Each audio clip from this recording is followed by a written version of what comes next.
Hello everyone and welcome back to another Minecraft tutorial. In this video I'm going to show you 5 early game starter farms that are cheap and simple to build.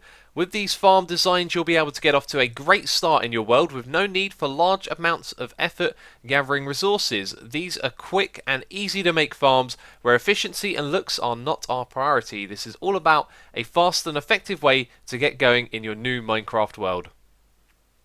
One of the first farms we all build in Minecraft is of course our crop farm, and what you'll usually see is a patch of farmland like this. Now for those of you that have been around the channel for a long time, you may remember this on an old episode of Myth Busting.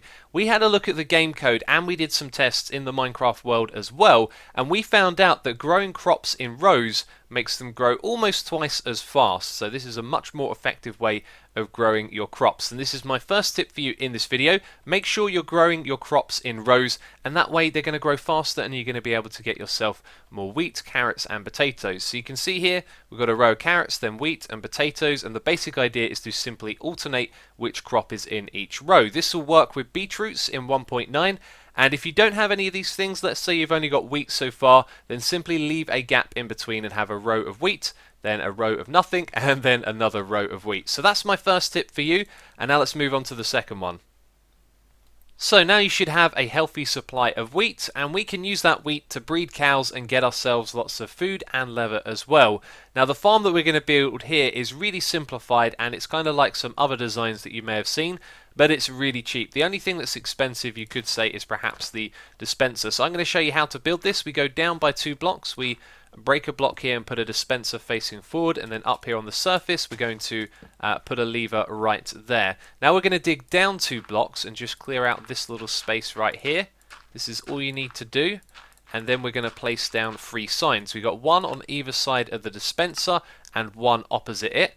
And then below it we're going to put a trapdoor right here and then close the trapdoor. So for those of you that understand how the cow farms work, I probably don't need to explain it, but I will anyway. Our cows, our adult ones, are going to sit on top of this trapdoor and they're not going to be able to leave this space. And when we breed them, the baby cows will be able to pop out of here and fall down into this area down below. So this is where you're going to be able to come and kill the cows later on for their leather and food. And then back here we're just going to put in a ladder and a way back up to the surface, so the cows aren't going to be able to get out of here. So all we need to do now is put a bucket of water into the dispenser. We can go up top, and I'm going to have to lure some cows into here. So that's one of the things you'll have to do as well. But basically the cows will bob up and down when they're in this water, and then you'll be able to breed them. So the search for cows may take you a little bit of time. You could build this next to where you've already found some cows, but lucky for me, a whole bunch of them have wandered over into this area, and that's fantastic. What we have to do now is lower them down into this hole right here, which is always going to be tricky. So what I've done is set up a temporary border around the outside here, just put some water in each of the corners, and we got a fence gate here which is set to open at the moment. So now what we can do is lure all of the cows into this water, and what they're going to do is nudge each other into the hole down the bottom. Now you can see that they're not going to go in there straight away. If you give them a little bit of time though, they'll all make their way into the hole. So now that they're inside the farm, of course they're going to make a racket, and what we can do is just remove the water from up top and some of these temporary blocks that we put up here as well. There we go, and then you want to place down the lever back here and then remove the fence gate. So now that we've got the water inside the dispenser, we're going to hit this to activate it, and this is going to cause all the cows to bob up and down. Now if you haven't seen this before, the idea here is that the cows are bobbing up and down, and that means that we're going to interact with a different one each time we hold down right click with our wheat, which makes it very easy to breed them all when they're lumped into a small space together. So we can breed them like this, we can get some XP as well, and then we want to hit the lever again and stop the water, and then if we go down below you'll see that the baby cows have been separated into this area right here. So when they grow up into adults you can then kill them and harvest their meat and their leather. One thing to point out though is that I removed a ladder from here because mobs can actually climb up the ladder, so if you have one at the bottom there then they'll climb out of the farm. So make sure that you remove that one at the bottom, and there you go. That is an extremely simple little cow farm that you can build with very little resources. And I accidentally broke it. What I have for you next is a simple and effective layout for a tree farm that's going to solve both of the problems that we have with early game tree farms. Now these are usually made out of oak saplings because they're very easy to get a lot of, and you can grow them in a block like so. So you can go away, come back later, all of your trees are grown up, and then you can chop them down. Now there are 2 problems with this. First of all, if you grow them in a big patch and the trees around the outside grow, the saplings in the middle can pop off because there's no light there, and this means also mobs can spawn inside of your tree farm, which isn't good. The second problem is that these can grow into the big trees that have loads of branches, and they can end up taking quite a long time to chop down. So what I've got over here is a simple and effective little solution for both of those problems. So the first one is to have a roof. This is at the 8th block. If you have a roof above where all of your trees grow, then it means you cap their growth and they're only ever going to grow like these ones over here. So this is the 8th block. If we count down, we got 1, 2, 3, 4, 5, 6 and 7. So just count up 7 blocks, and on top of that you either want to put glass or half slabs, or basically blocks that mobs won't spawn on top of. Then down the bottom we've got a very simple layout right here. If you want to pause the video and copy that, you are welcome to do so, and this is going to solve the other problem, because wherever you place a sapling there's going to be a torch next to it, which means it's never going to pop off, and no mobs are going to spawn inside your tree farm as well. The next farm we're going to build will be based around a spawner. This is specifically for getting mob drops, so a skeleton one would probably be more preferable early game than a zombie one. So if you do happen to find a dungeon spawner, this is going to be excellent.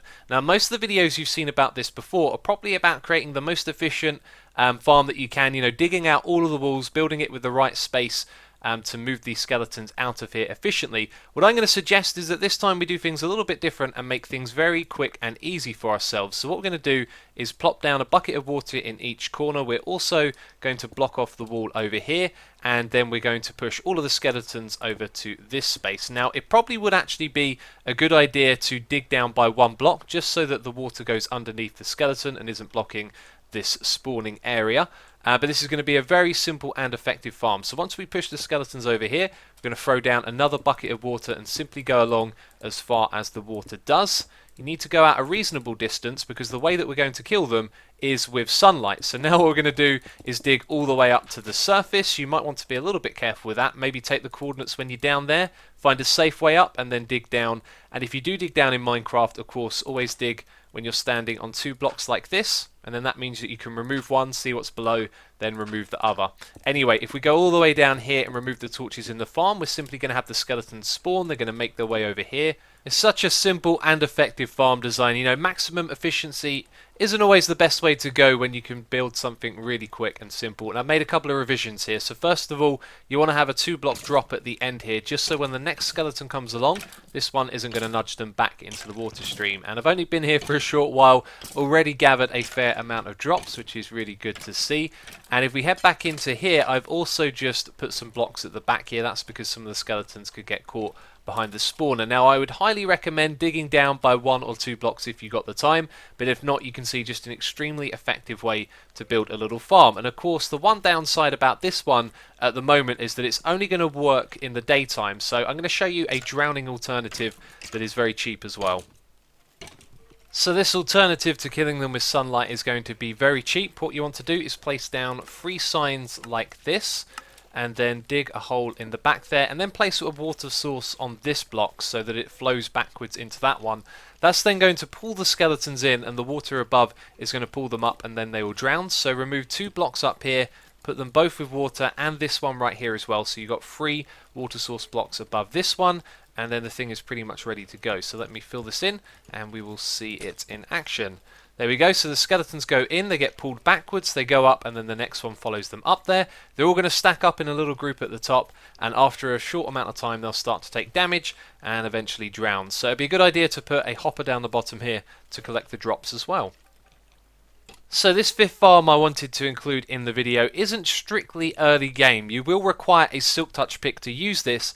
However, it's so simple, cheap and effective to build, I really wanted to share this, and it is of course an ice tray. Now, if you've seen an ice tray before, you've probably seen them built with pistons and dispensers and redstone and all sorts of fancy stuff, and then it occurred to me that actually this can be made really simply just using blocks, because all you need is a space like this to fill up with water, and then your blocks on the side can have water, and if they've got a block above them, they're not going to freeze into ice. So I've used MCEdit to do a little bit of fancy stuff right here. If we go and update the water, then it's going to spread everywhere and fill up our ice tray.